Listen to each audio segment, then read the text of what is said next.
Bum-bum-bum-bum-bum-bum. Bum-bum-bum-bum-bum-bum-bum. Hey, everybody, come on in here.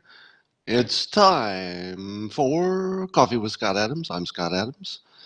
And if you're prepared, and if you knew this was coming, and if you have some kind of a cup or a glass or a mug, you could have a stein, a chalice, or a tankard. You might have a thermos or possibly a flask. But what you should do is fill it with your favorite liquid so that you can enjoy the unparalleled pleasure of the simultaneous sip. Yeah, your dopamine is about to take a ride to Mars. Join me now for the simultaneous sip.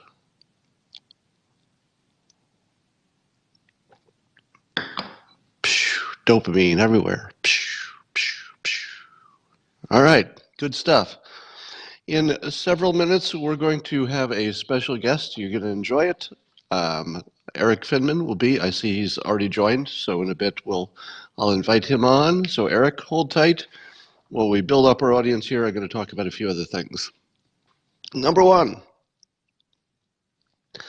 at the same time that the National Review, I think it was Kevin Williamson, was writing that brainwashing is not real. So one publication is writing a story that says brainwashing is not real. The other part of the news is writing a story about a cult called NXIVM. Now, I understand they're a pretty effective cult, but they really need help with branding, because if you're going to name your cult NXIVM, that's not even trying. They need a little help on the naming stuff. But anyway, the cult is in trouble because the leader, Renier, is accused of brainwashing all of his members in the cult. It turns out that not only did he brainwash them to become sex slaves, but he also got them to agree to be branded with a hot poker like a cow.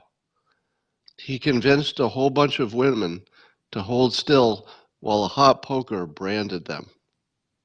And when they were done, they said, "Hey, this is great. I'm glad I did that." Now, do you believe that brainwashing isn't real?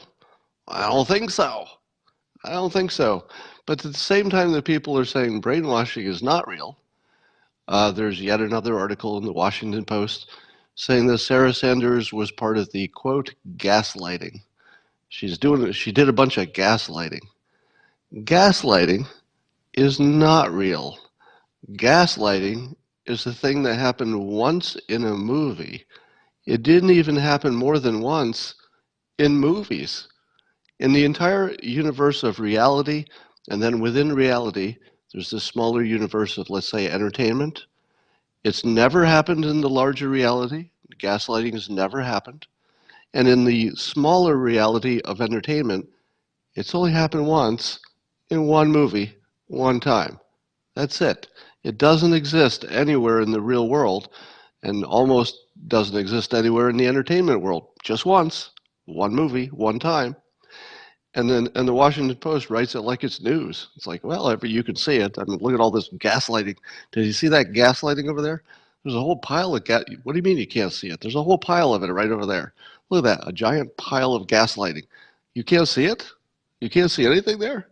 Because I'm pretty sure I see it. Let me remind you of my filter on reality for trying to decide what is real and what is not real. Filter number one. Is it reported the same on the two opposing sides? Meaning, does Fox News say it's true and real? At the same time, the CNN and MSNBC say that it's real. No, because you're not going to find a lot of people on Fox News telling you that the president was engaged in something called gaslighting.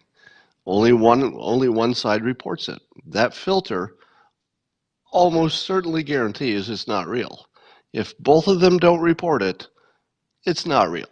All right. If you have a hurricane, Fox reports it, CNN reports it, it's real. We really had a hurricane. If one of them reports that somebody was engaged in a secret plot to gaslight, which, by the way, the definition is someone trying to make you think you're crazy and thus drive you crazy. In other words, gaslighting is not just lying. Gaslighting is not telling something that's not true. Gaslighting specifically is to drive the person crazy and make them doubt all of their senses. Never happened. Nobody's doing it. Nobody's tried to do it. It isn't a thing. Sarah Sanders hasn't done it. So here's the other filter. Prediction. If your view of the world predicts well, you probably have a pretty good view of the world, or at least one that predicts well. That's as well as you can do sometimes. Sorry. And what predicts weather? What is a better prediction? I say brainwashing is real, and so my prediction would be that you should see lots of examples of it. And sure enough, there's a headline about it. This cult I just mentioned, this NXIVM, is literally brainwashing. Likewise, you would expect that people would believe ridiculous untruths. If brainwashing is real, there would be people who had been brainwashed to believe ridiculous things. For example, I'll give you one on both sides. For example, people believe that the president called neo-Nazis fine people in public while he was president. Now, that only didn't happen, but it's so easy to prove it didn't happen, you can just read the transcript, look at the video. So my belief, my worldview, says that brainwashing is real, and you should see lots of examples of it. There's an example. You can verify yourself. Here are people who say that he said this thing. Here's the actual quote. You can see it's not real. Truth. Here's another one. When the people on the right, I won't name names, were saying that Hillary Clinton was giving away all of our valuable uranium resources, I said, well, that doesn't sound real to me. It's not being reported on the other network as true. And the idea was, there are two parts of that Uranium One story that I'm referring to. One is that maybe the Clintons enriched themselves by being part of that approval process. I'm not talking about that part. I'm talking about the claim that we had given away 20% of our valuable national resources that had some kind of important strategic value, the plutonium. Turns out today we learn that we've got 100 years of plutonium, and if we start putting Generation 4 nuclear power online, that 100 years of plutonium might go to thousands of years. So we have so much plutonium, we don't know what to do with it, right? So it was never true that Hillary Clinton was giving away 20% of our important asset that somehow we couldn't replace or we needed. Just was never true. So that was brainwashing. And my prediction is that people would believe it. And they did. Now, how about gaslighting? If gaslighting is real, you would expect both networks to say it, which they don't, but you would also expect to find somebody somewhere, someday, who said that they were engaged in it. Maybe not right away, but you would predict, okay, maybe in a few years, there'll be some pollster, some expert, some advisor to the president who said, yeah, we sat in a room and we decided we were going to make people actually doubt their sanity. We're going to say things so untrue that people will think they're actually crazy. And that's a part of our strategy. You're never going to see that. Nobody's ever going to write the tell-all book. And you know there are going to be tell-all books about private conversations and everything. You're never going to see the tell-all book where somebody said, no, somebody said, yeah, we were gaslighting. That's what we planned to do. That's what we tried to execute. Michael Wolff doesn't say that. All right. Let me bring in, let's see if Erik is ready. Erik, I don't see you signed up as a guest yet. So Erik, you must be on a mobile device. It won't work on a laptop or a desktop.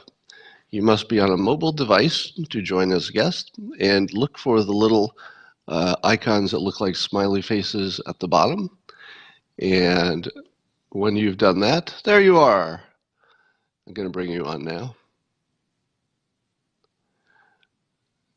Erik Finman will be coming with us in a moment, should his Wi-Fi be working.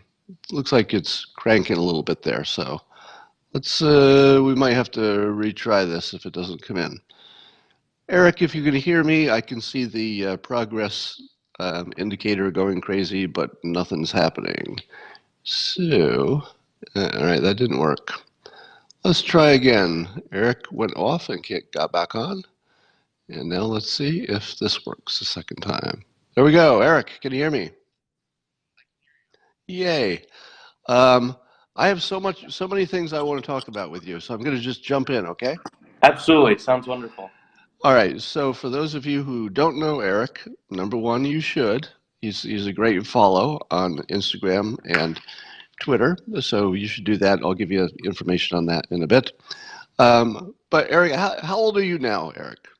I'm an old man. I just turned 20 recently. My God, he's 20 years old. And your story involved not wanting to finish school. Can you give us the quick version of high school Erik and what happened in terms of your educational quest? Can you give us that? Give us a little background on that? Absolutely. So, yeah, I mean, I grew up in Idaho, in the middle of nowhere, and I went to I kind of tried going to schools, but I never really fit in any schools. So I went to pretty much every school in North Idaho, and then eventually, yeah, I made myself to kind of just the local public high school, and it kind of wasn't a good experience. I didn't really get good grades. I think my GPA was like a 2.1. And then I had one teacher, just kind of said I should just drop out and work at McDonald's because that's all I ever amount to in life. I'm seeing that in the comments. People are asking you to speak a little louder because sometimes the Okay. guests come in a little at lower volume. So you were in Idaho.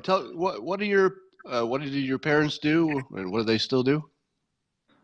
Yeah. So yeah, my family they do a couple things. They're very eccentric. So my parents they run a business where on every Humvee in the U.S. military they have this amplifier on it, which jams people from remotely blowing up mines under Humvees, and then Right. also kind of another technology which allows you to fly kind of a communications drone from San Francisco in the Middle East. And then they also run a llama farm. So pretty much, your father is Tony Stark, and your mother is Mrs. Tony Stark. They're both, Exactly. I guess, they're both Tony Starks, aren't they? They're both scientists or both engineers. Exactly. Yeah, they met getting their PhDs at Stanford. Very All right. romantic. So you got these super smart, successful inventor type parents, Hmm. and you didn't like school, and there's a point where you took another path. So give us that quick story. Absolutely. So I did take that one teacher's advice to drop out, but I skipped the McDonald's part. So yeah, I dropped out when I was 15, and at the time I got into Bitcoin in 2011 when I was about 12 years old, with the help of my brother. So when I was 15, I kind of amassed, when Bitcoin was worth next to nothing, I amassed about $100,000 worth by the time I was 15. So I dropped out, and I decided to drop out, and then I took my money and moved to Silicon Valley, to Palo Alto, and then it was my dream to start a startup, and that's why I wanted to get. I actually tried to get good grades in school. I tried really hard, but my kind of creativity and my brain wouldn't allow me to because I wasn't enjoying it. So how old were you when you went to Silicon Valley with your $100,000 you made with Bitcoin? 15 years old. 15 years old, and you went without a parent. No, no. Yeah, my mom was very worried, but it was cool. I mean, I kind of roll with it. All right. So let me tell the audience what I know that they don't know yet. So I know Erik. We've had lunch a few times. We've talked a bunch of times. And the strangest thing about Erik, so this is something you're going to hear for the first time, Erik, Hmm. is that you can't imagine how many people ask me to have lunch. People are always saying, "Hey, let's get together to lunch." It's an everyday thing. If you're successful or you're in the public eye, happens all the time. And of course, I say no to basically everybody because I just don't have time to go to lunch with strangers. Erik says, "Do you want to go to lunch?" And I said, "Okay." And I still don't know why. Like, I actually think about that all the time. I think, why did I say yes to go to lunch? I think it had something to do with the fact that you were young and doing things, and I thought it was going to be a good story. But the other thing they don't know is that you're tall. How tall are you? I'm 6'2", 6'2". Yeah. So he's 6'2", and you were tall even as a teenager, right? I mean, you're barely just not a teenager. Yeah. And so Eric walks into the room, and just physically, you're like an adult. Mm. And and there's something about your mannerism or persona where people like to hang out with you. You're just really fun to hang out with. It's a And huge problem. Always, everybody loves me. yeah, and I've noticed this in your story. There's a part where you met the Reddit co-founder. Is that true? Yeah, I did. I did. Yeah, when I was 15, my dream was to go to Stanford and start a startup when I graduated. But when I was 15, when I was down there, I ended up speaking at Stanford with him to Stanford students on how to start a business. Right. So one of Eric's magic powers is that you've met an astonishing number of famous and rich people by the age of Mhm. 20, and you were doing that as a teenager. You were just calling up people who were famous. Who's the most famous person that you've just contacted and said, "Hey, let's get together," and then you got together? Um, I don't know. I mean, Casey Neistat was one of them. I know, I'm like, I remember all the YouTubers like Logan Paul, Jake Paul, Casey Neistat. I emailed the CEO of FedEx, so we did this satellite project, and we were actually shipping it using FedEx. And then it had to get there we were like shipping it like a week before, but FedEx lost their package. And then wow. we emailed the FedEx CEO just out of the blue, because I just have such luck with like cold messaging people. And then Right. yeah, he set an exact task force to find my satellite, and then he dictated a personal plane to fly my satellite personally from Scotland to LA. So I don't know. I don't know. I've met a lot of famous YouTubers, billionaires, influencers, rich people. Right. I have this theory that there are some people who are magnets for other famous people, and you are clearly in that category. All right, but we've Super. fast forwarded over a couple of good things. So tell us about your first startup, Botangle. Yeah, so I created it when I was 15, and it was an education startup, Botangle, and then it was a way where you could type in any subject you wanted to learn, and then find someone to teach you over video chat. You're familiar with that concept, Scott. Yes. And then I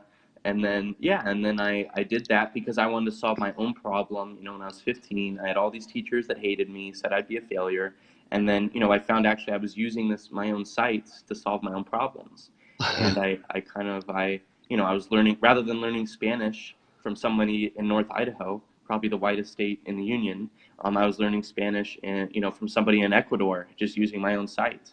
And Wow. rather than learning kind of math from, again, somebody in North Idaho, I was learning math from somebody that was a grad student at Oxford and all that. Now, that experience with that startup is no doubt at least informed part of why you made a recommendation for the cryptocurrency that my startup does, Hmm. because we have the product that lets you talk to an expert. So it was similar enough to what you had done that you recognized some value there. So Game for those of you. recognizes game. Game recognizes game. Game recognizes game. So, so in full disclosure, you own some Wen, which are the cryptocurrency from Yep. my startup, and we do know each other. So just so the audience knows, full disclosure. Hmm. Um, Now you sold that, and then you used you accepted for selling Botangle. You accepted Bitcoin, right? Yes, yes. I sold my company for Bitcoin at the time. So this Bitcoin is working out pretty well for you, wouldn't you say? Not too bad. Yeah, not too bad. All right. So then I want you to answer this trivia question that you'll be the only one who can answer. Who is the cartoon character that is the highest up in space right now? Oh yes, Dilbert. Dilbert. That is correct. So why don't you tell people why the Dilbert character is higher up in space than any other cartoon character right now, and your role in that? Tell us about that. Absolutely. So, I was bored and I wanted to launch a satellite. So, I got a really good group, kind of an Avengers team of teenagers together and all that. And then we kind of pitched to do this educational mission called Alana, which NASA did, educational launch of something satellites or something. So anyways, we pitched for that satellite and we won kind of this whole NASA thing where they would cover completely the costs of all the multi-million-dollar launch costs of the satellite and everything. So it was amazing. And one of the things, we did many things on it. We put a camera on there where we want to do the first video game in space. Another thing that we want to do on there, or did, is do a time capsule. So I wanted to really represent kind of the world. This is like a 21st century Carl Sagan golden record, if you're familiar, Right. where we wanted to kind of use, now that everybody has a phone, everybody has planes, like back when that was launched, it was in the 70s. We wanted to kind of create something where we get all the artists, all the leaders, all the leaders of culture, all the leaders of politics, all just leaders, and then also normal people get one video from at least almost every country in the world, and we did that and kind of put this all into one time capsule and launch it into space. So you're one of a huge political influencer, and you're very culturally relevant. Like Dilbert is one of the big cultural I think the most famous comic, cultural comic, newspaper comic today. So yeah, I got people like we got people like Eric Trump to contribute to the time capsule. So I went to Trump Tower and got him a Make Space Great Again hat. We got Taylor Swift, which was really cool. She sent us a message and her favorite music, and then we got Scott Adams, the best one out of them all. All right. So now you've launched a satellite, and you have a new startup, which I'm Mm-hmm. very interested in. Tell us about your new startup. Absolutely. So, I got into Bitcoin, really young and really early. And, by the time I was 18, I became the quote unquote, youngest Bitcoin millionaire in the world. And then so I wanted to create something that kind of allowed other people to get into Bitcoin that was super easy, because to me, I think that was the biggest hurdle for people. How many billions of dollars were lost because of people that had heard about Bitcoin, but just didn't know how to get into it, or if they did know a site to get into it, it was just too hard. So that's why we launched coinbitsapp.com a couple of weeks ago, which basically you just sign up, connect your payment information, and then you're investing in Bitcoin. It's just that easy. And So you just connect it to your bank, and what does it do? It rounds up. How does it? Absolutely. So you connect so kind of the tagline we have for it is Bitcoin investing on autopilot. We didn't want you checking it every day. We wanted it so you could just connect your card, which is what we did. And then every time you swipe, it rounds up to the nearest dollar and invest that much in Bitcoin for you. So if you buy a buck 75 on French fries, it rounds up 25 cents. And those really kind of things add up every time you use your card.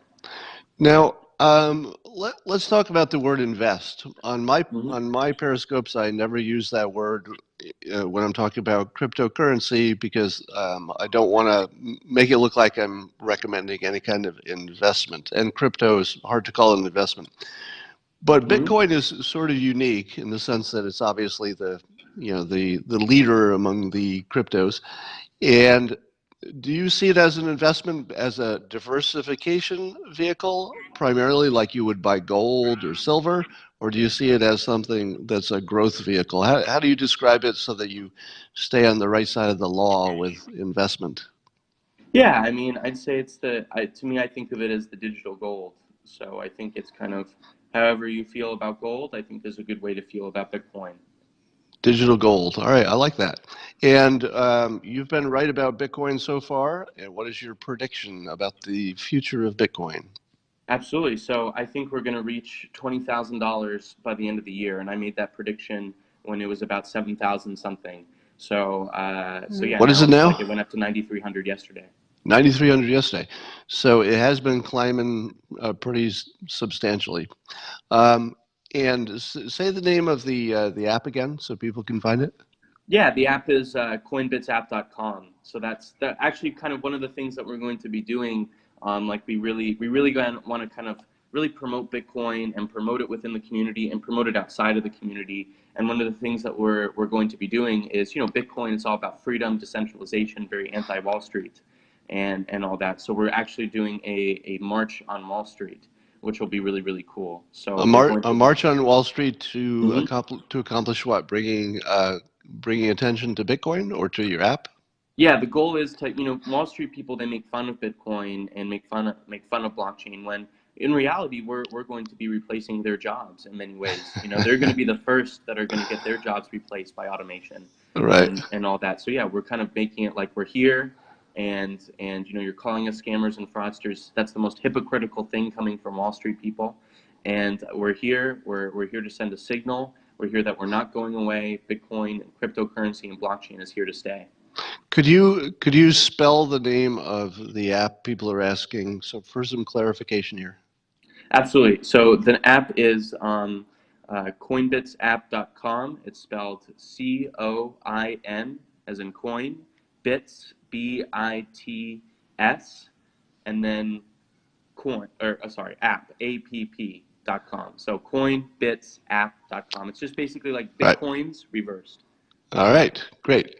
And did you hear the story about Kyle Kashuv having his acceptance to Harvard reversed? It's a brand new headline. Was it Did you see? Wow. Yeah.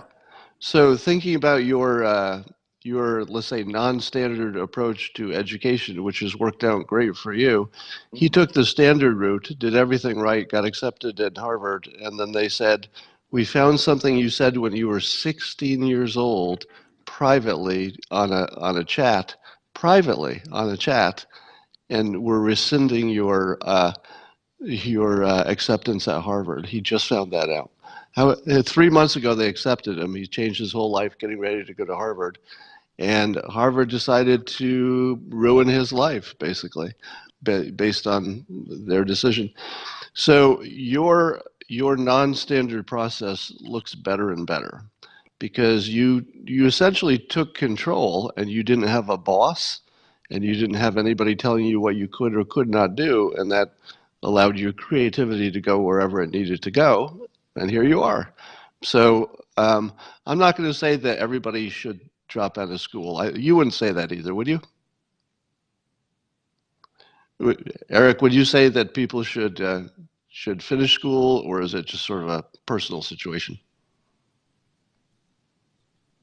Looks like we lost your audio, Erik.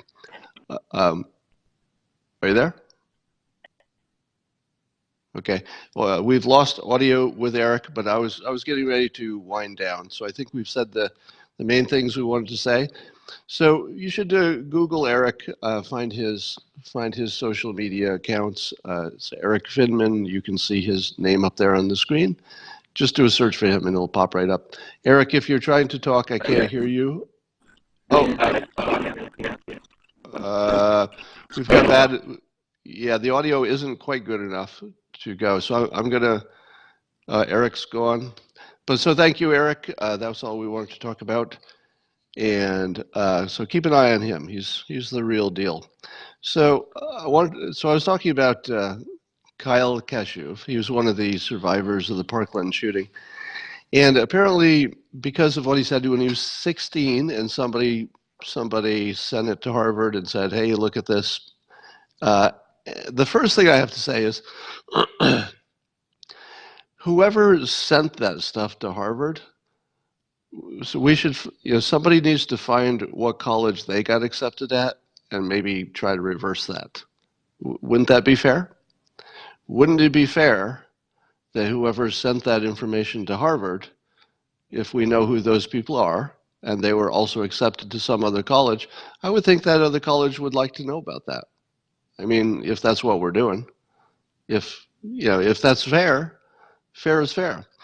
And on my personal ranking of horribleness, I would say that saying something horrible in a private conversation is pretty low on my list of things to care about.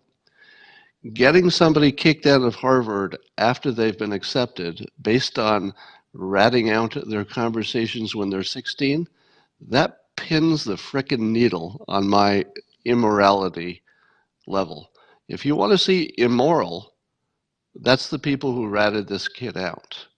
That is the height of horrible, horrible, immoral, unethical, disreputable, disgusting behavior.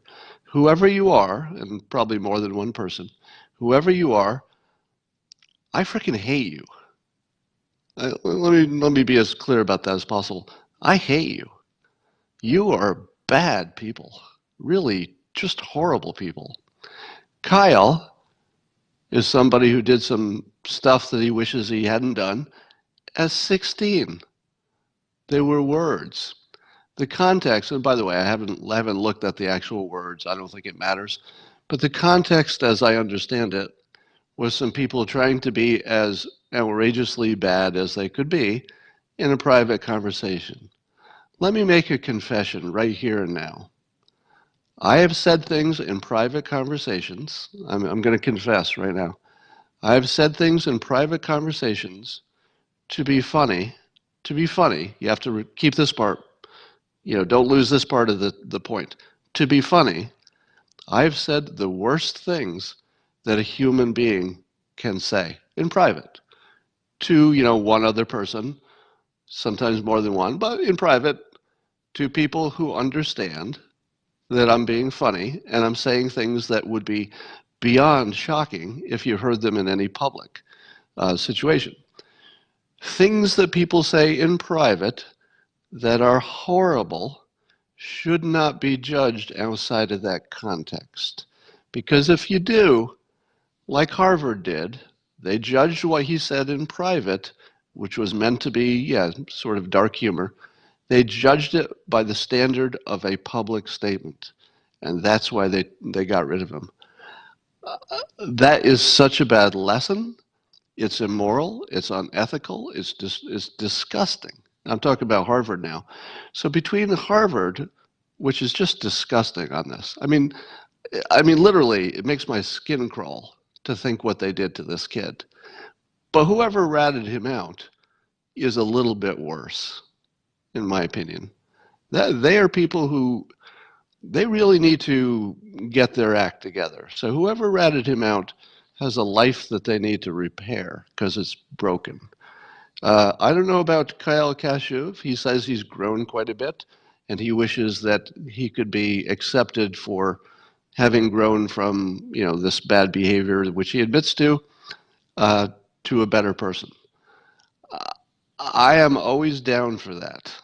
If somebody says, I did this, I wish I hadn't, here's what I'm going to do in the future, I've grown, I'm a different person, I accept that every time, right? The sooner it happens, the better, but I think he's soon enough. I mean, his reaction seems soon enough.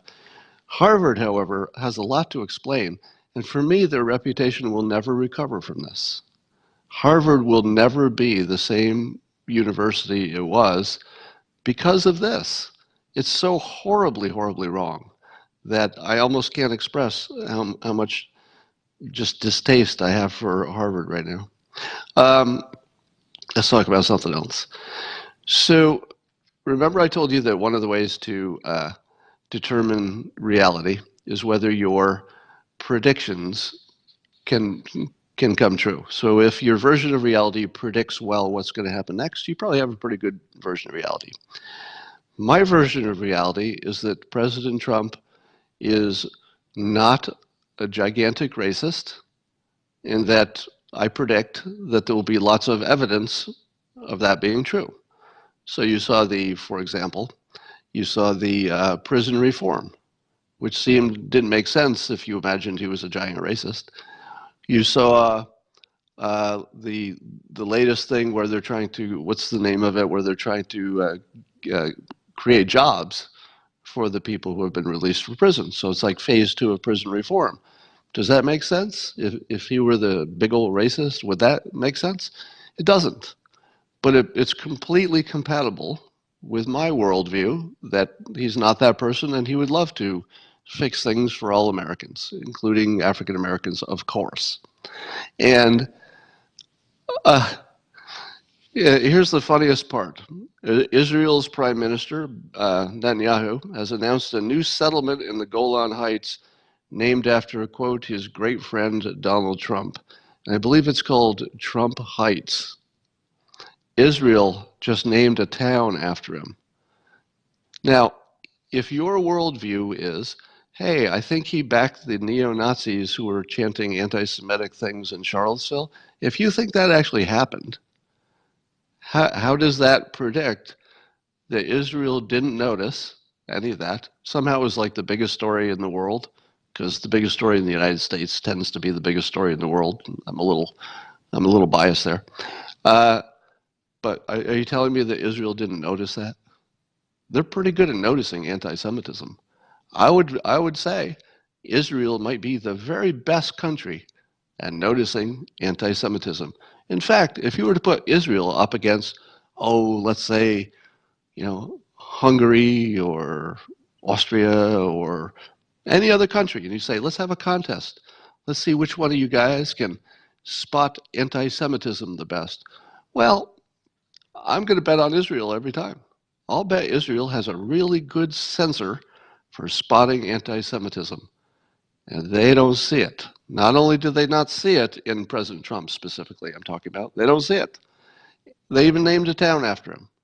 You don't do that if you think there's even a little bit of anti-Semitism. So who could have predicted that? Well, I didn't specifically predict that Israel would name a city after him, a settlement.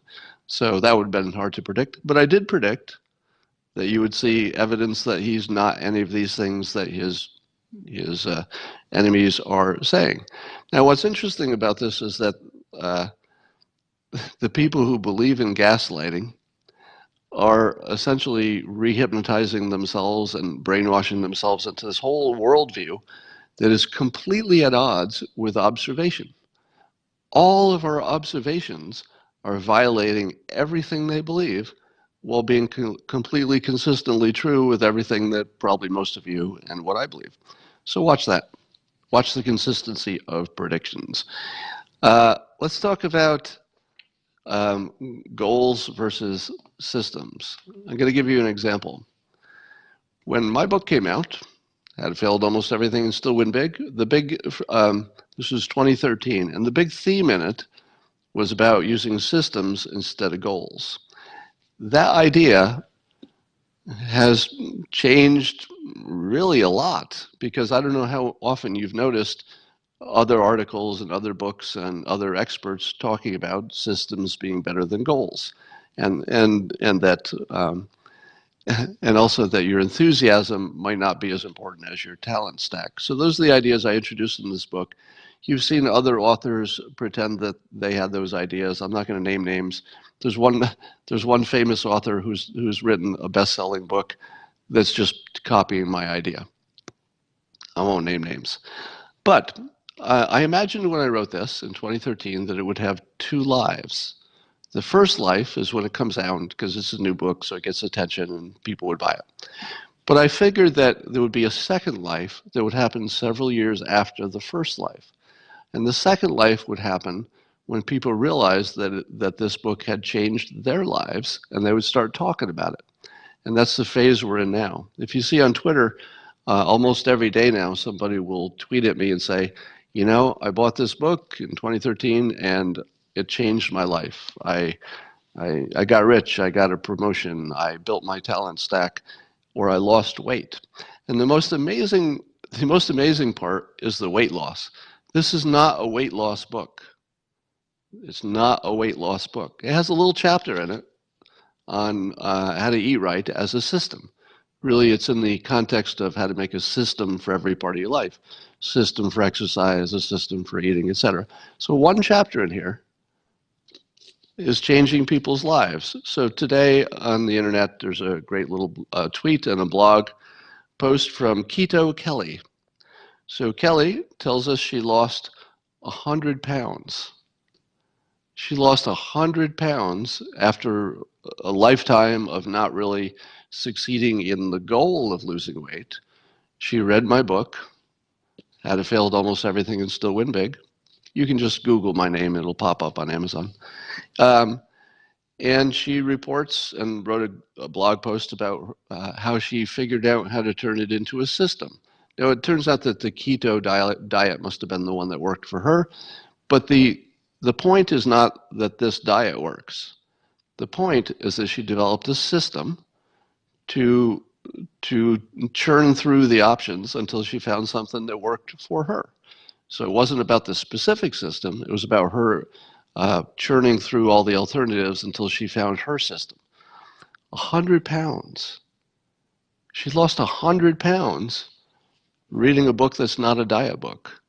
How many people have told me that they've lost, let's say, over 50 pounds? A lot. I get a lot of email from people who say, in messages on social media, I lost 100 pounds. I'm going to give you another example of a system over a goal.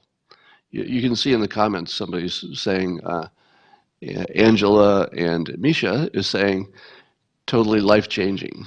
That's great. They're talking about my story, not their own story. All right.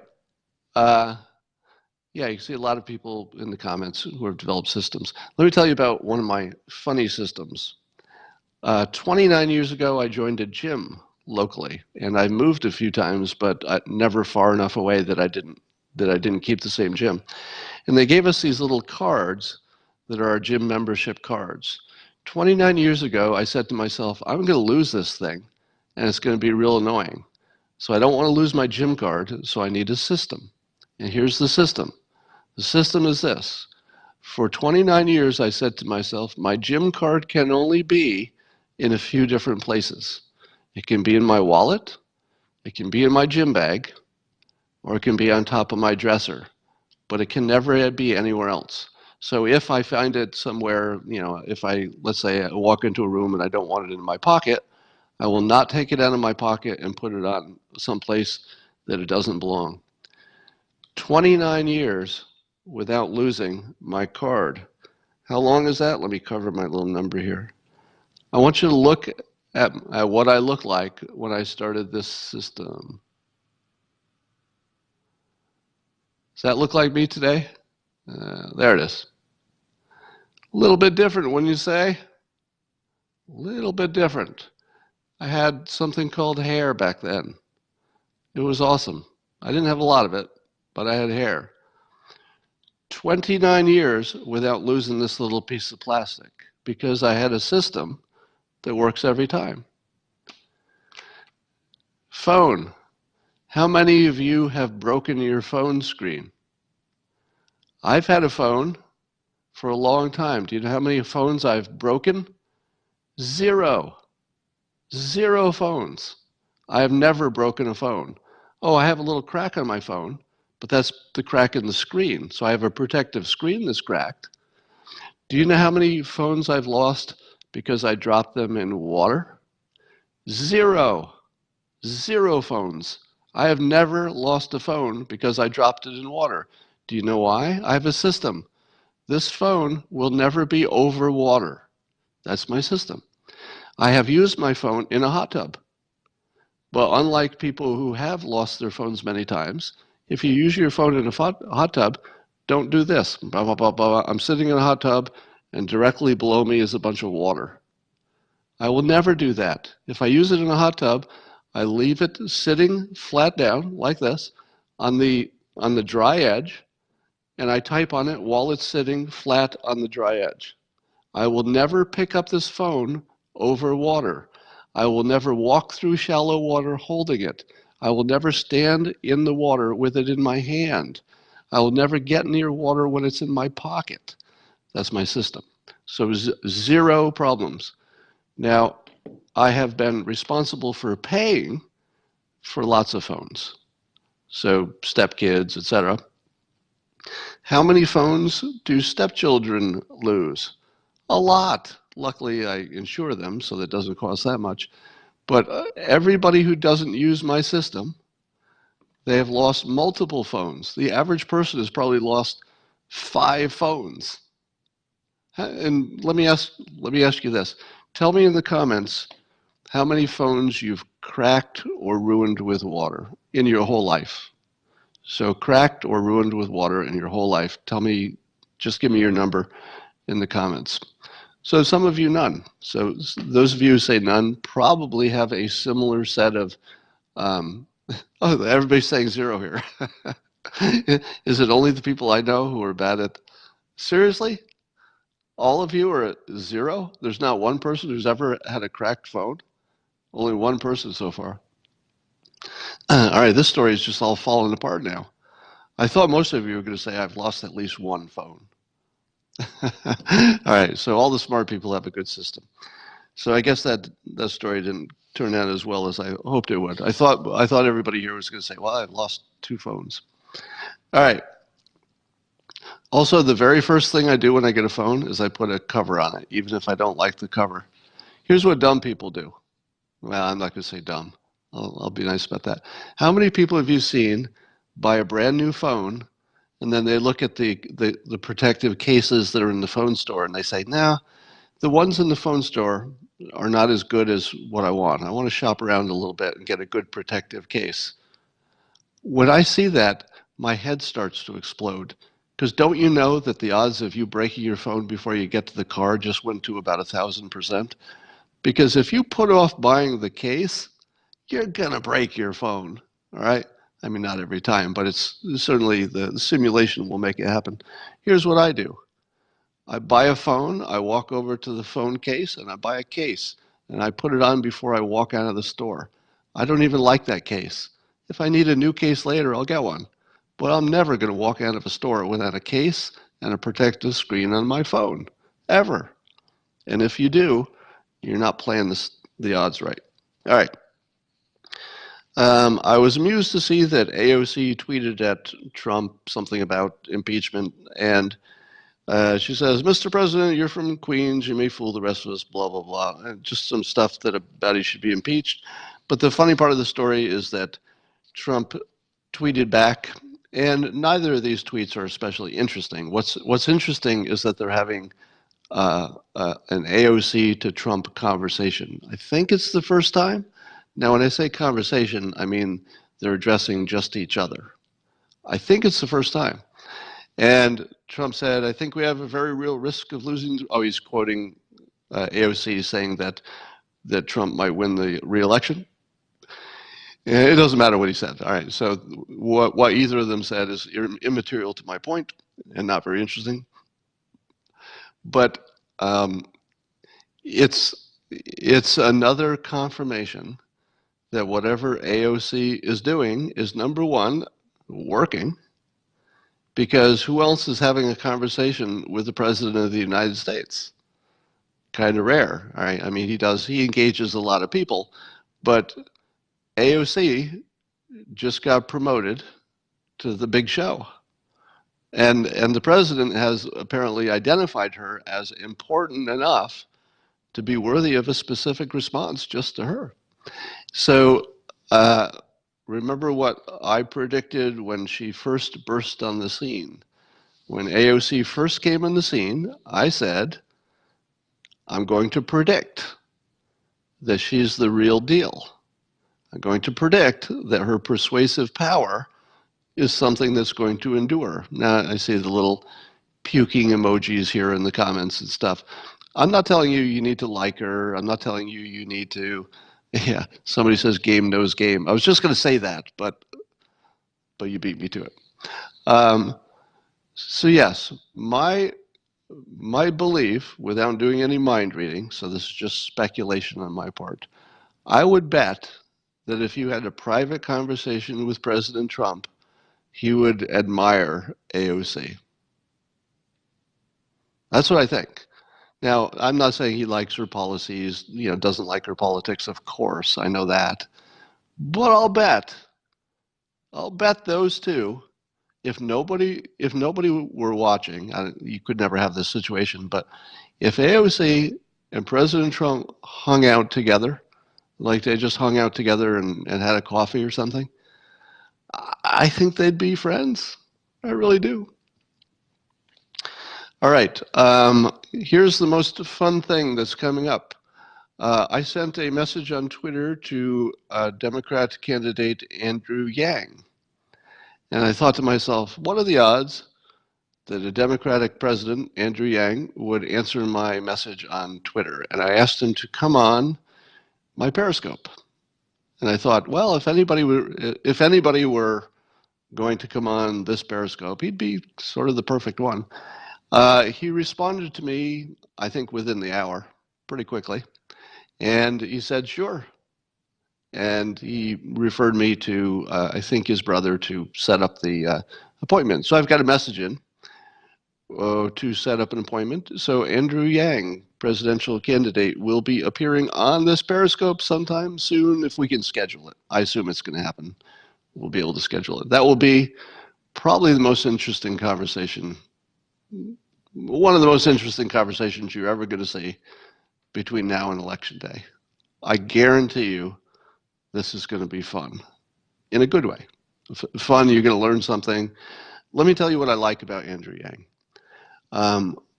I don't know all of his policies, so I'm not going to say I love or dislike specific policies. Here's what I like. Number one, somehow he came from nowhere, and we're talking about him. How'd that happen? Did you ever ask yourself, how in the world are we talking about Andrew Yang? Like, what happened? Like, how's that even possible? He doesn't have government experience. He's a young guy. I don't know anything about his background. Nothing. And I'm still talking about him. What did he do to make that happen? Because that was talent. All right? I'm going to say that until we confirm what he did. You know, if I find out he's, I don't know, got a famous relative or something, I might change my mind. But as far as I know, it's just talent. So that makes him interesting. The second thing is that whenever he tweets, even if you don't agree with his whatever point, it's always kind of interesting. He doesn't know how to turn off interesting. Like, he can't be uninteresting if he tried. Compare him to Kamala Harris. Try reading Kamala Harris's tweet from beginning to end without feeling sleepy. It's like it's a soporific. That's a new word I learned.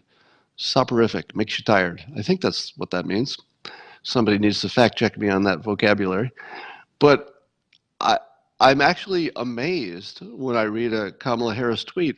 I almost can't get to the last word, and they're just little tweets, and I'm so bored by the time I get to the end of it. I'm like, yeah, let's see what Kamala Harris has to say. Oh, the president's a big old impeachment. We've got to do better. Kamala, thank you, ASMR. And then you read a Andrew Yang tweet or a AOC tweet or a President Trump tweet, and it stays with you all day long. I mean, all three of those people can give you a tweet routinely, not just once in a while, just their everyday language sticks with you all day long. It's a big difference. All right. So I think Andrew Yang is a valuable contributor to the conversation because he's bringing in ideas that maybe would not have been introduced. His UBI idea, which most of you hate, is way smarter than you think it is. I'm not going to say I think it's a good idea yet. We'll hear him argue for it. But I think you're in for a surprise that universal basic income idea is way better than you think on first exposure. It's way better. Maybe not good enough that you want to do it, but it's way better than you think. And we're also going to ask him about nuclear and Green New Deal and some other things. So we'll get to some good stuff. Anyway, whenever we schedule that, I'll let you know. Naval disagrees with him. I think Naval's take on that is that a universal basic income would be better if it was expressed in goods and services. So in other words, if you're poor, you can have access to less expensive stuff under some certain conditions, enough to give you some basic quality of life while you try to improve. So I think Naval has a good twist on that makes sense, but it's still UBI. It's just a different form, in my opinion. All right.